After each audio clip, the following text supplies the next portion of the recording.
Senator Ludlam. Thanks, Mr President. I'm just going to add a few comments and not detain the chamber for long on the second part of Senator Siewit's motion, which relates to the Telecommunications Legislation Amendment Submarine Cable Protection Bill 2013. And it's difficult to know whether this is just an administrative stuff-up or whether it was actually an attempt to avoid scrutiny, but I understand now that reason has prevailed.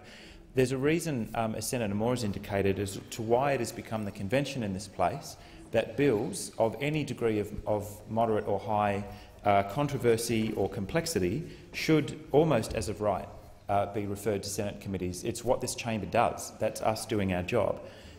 If it's preventing an inquiry into a key piece of legislation, that actually prevents the Senate doing what it is here to do.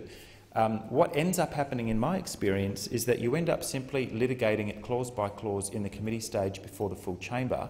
It's not a good use of the chamber's time. You don't get the benefit of expert witnesses, and frequently we're dealing with ministers who are acting for someone in the other place who have a limited experience of what the bill is about. It's actually not very satisfying for anybody. So this isn't the best use of chamber time, and I understand now, my whip tells me that we do have government and I believe opposition support, certainly for this second part of Senator Siewit's motion being reported on by the 31st of March 2014. Now, we sought to refer this bill because when our Selection of Bills Committee was asked to make a call on whether to refer the bill, it was doing so in the blind. It hadn't actually made its way into the House. None of the documentation was available to us. It's very difficult to make a judgment call on degree of complexity or controversy if you've not seen supporting documents around the bill.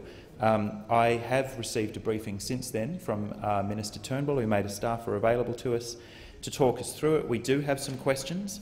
The bill obviously relates to protection of submarine cables that carry upwards of 99% of data traffic between continents.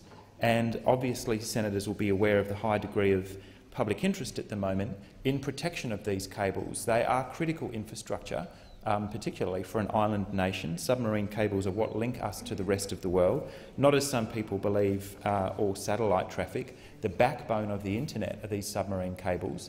Not only do they need to be protected from inadvertent disturbance from shipping, for example, they also need to be protected from malicious disturbance, whether that be people attaching taps to those fibres to divert the traffic entirely unlawfully. Now, presumably, that is what this bill is designed to protect against. We want to ensure that the results of the statutory review that were undertaken by ACMA 5 years after the 2005 legislation came into force are adequate to review the decisions taken by government in addition to the outcomes of the review. That is why we have Senate inquiries.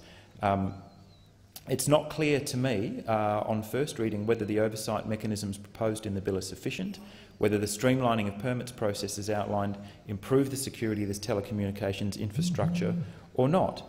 The bill includes new powers for the AG to direct ACMA to refuse a permit on security grounds. It's not at all clear on what criteria those refusals could be made, and that's what a Senate inquiry is for.